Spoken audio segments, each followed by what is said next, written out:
हरियाणा विधानसभा चुनाव में आईएनएलडी और बीएसपी के गठबंधन में एक और सियासी साथी की एंट्री हो गई है। इस पार्टी का नाम है एचएलपी, यानी अब हरियाणा के रण में इंडियन नेशनल लोकदल और बीएसपी के साथ साथ हरियाणा लोकहित पार्टी ने भी हाथ मिला लिया है और तीनों मिलकर अब चुनाव लड़ेंगे। इस गठबंधन पर मोहर आईएनएलडी नेता अभय सिंह चौटाला और एचएलपी चीफ गोपाल कांडा की मुलाकात के बाद लगी और दोनों की ओर से सिरसा की 5 सीटों पर गठबंधन की जीत का दम भर दिया गया है। सुनिए जरा क्या कह रहे हैं गोपाल कांडा।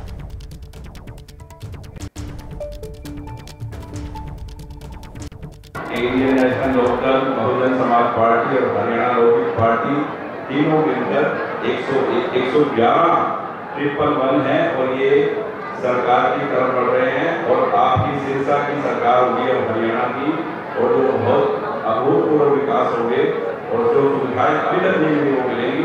अभी हम सरकार की तरफ बढ़ रहे हैं, सरकार बनाएंगे। और अभय सिंह जी ने जब बोल दिया कि हम तीनों मिलकर इस सरकार की तरफ बढ़ रहे हैं, इस बात में कोई दोहराई नहीं होगी, क्योंकि लोगों ने सब पार्टियों को सबको देख लिया कि किसने क्या किया। आइए सीधे आपको लेकर चलेंगे। मेरे साथ मेरे सहयोगी रोहित सावल इस समय मौजूद है और उन्हीं से जरा समझते हैं। गोपाल कांडा बीजेपी के साथ जाते जाते अचानक से आईएनएलडी और बीएसपी वाले गठबंधन में सवार हो गए हैं। कुल मिलाकर सियासी समीकरण, ये गठबंधन में जब 3 दल साथ में आ गए तो किस तरीके से तब्दील हो सकता है, खासतौर से सिरसा वाले इलाके का। रोमाना, देखिए, इस गठबंधन की अगर सबसे ज्यादा चिंता करने की जरूरत किसी को है तो वह है भारतीय जनता पार्टी को। वो मैं इसलिए कह रहा हूं कि सिरसा एक ऐसा इलाका है, सिरसा ऐसा जिला है जहां पर इंडियन नेशनल लोकदल का अच्छा खासा प्रभाव रहा था। इसके लिए मैं आपको 2014 में ले जाना चाहूंगा। 2014 में सिरसा की 5 में से 4 सीटों पर आईएनएलडी ने जीत दर्ज की थी। एक सीट अकाली दल ने जीती थी, कलावली, जो कि रिजर्व सीट है। बीजेपी यहां खाता नहीं खोल पाई थी। अगर इसके बाद की अगर हम बात करें, 2019 का जो विधानसभा चुनाव होता है, पूरे चुनाव में बीजेपी यहां पर खाता नहीं खोल पाई। रानिया सीट से निर्दलीय प्रत्याशी जीते, सिरसा से गोपाल कांडा जीते अपने आप, अगर उनकी बात की जाए। 2 सीटों पर कांग्रेस ने जीत दर्ज की और 1 सीट पर अभय चौटाला एलनाबाद, जो उनकी परंपरागत सीट है, वहां से वो चुनकर आए थे। तो दोनों चुनाव में 2014 में जब पूरे हरियाणा में भारतीय जनता पार्टी की प्रचंड लहर चल रही थी, तब भी सिरसा में बीजेपी खाता नहीं खोल पाई थी। और ऐसे में अब देखिए, अब सिरसा की अगर बात करें तो क्योंकि चौटाला, जो चौटाला गांव है, वो सिरसा जिले में ही आता है और अभय सिंह चौटाला का पैतृक आवास, या यूं कहे ओम प्रकाश चौटाला का पैतृक आवास उसी जिले में आता है। अब आप इसको ऐसे देखिए कि सिरसा में 2 ध्रुव बन गए। गोपाल कांडा का जो शहरी इलाका है, जो शहरी क्षेत्र है, इन तमाम 5 सीटों का गोपाल कांडा का वहां पर प्रभाव है। और बीएसपी पहले से साथ में है इंडियन नेशनल लोकदल के, और अभय सिंह चौटाला का एलनाबाद के अलावा डब्बाली उनके परिवार की सीट रही है। हालांकि वहां से अगर बात करें तो अजय सिंह चौटाला भी चुनाव जीत चुके हैं, नैना चौटाला भी वहां से चुनाव जीत चुकी हैं।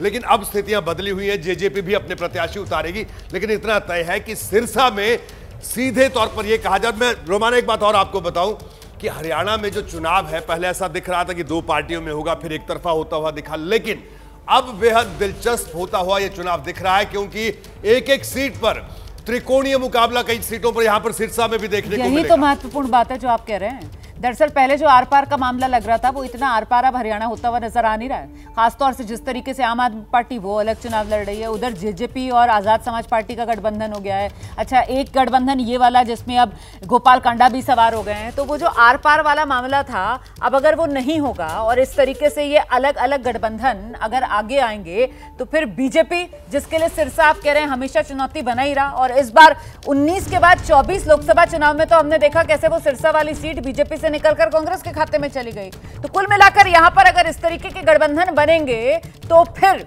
वो नुकसान बीजेपी और कांग्रेस दोनों आर पार वाली जो पार्टियां उनको पहुंचाते हुए नजर आएंगे। इस बीच एक और बड़ी खबर आपको बता दें, नलवा में कांग्रेस नेता संपत सिंह ने बागी तेवर दिखा दिए हैं। टिकट बंटवारे के बाद कांग्रेस में बड़ी बगावत, निर्दलीय लड़ेंगे कांग्रेस नेता उपेंद्र कौर आहलूवालिया। पंचकुला की पूर्व मेयर उपेंद्र कौर आहलूवालिया का टिकट कटा। नलवा में कांग्रेस नेता संपत सिंह ने भी बागी तेवर दिखा दिए।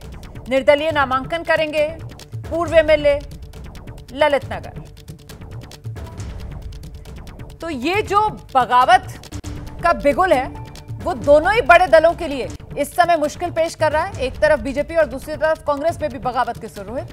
रोमाना, मैं 2 रोचक बातें बताता हूं। शुरुआत सिरसा से करूंगा, फिर ये कांग्रेस के बगावत वाली खबर पे आता हूं। देखिए, सिरसा जिले में यह स्थिति बनेगी रोमाना कि वहां पर कई सीटों पर चतुष्कोणीय मुकाबला होगा, सिर्फ त्रिकोणीय मुकाबला नहीं होगा। डब्बाली सीट जहां पर जेजेपी मजबूती से लड़ रहे हैं, आईएनएलडी मजबूती से लड़ेगी, बीजेपी भी मजबूती से लड़ेगी, कांग्रेस भी मजबूती से लड़ेगी।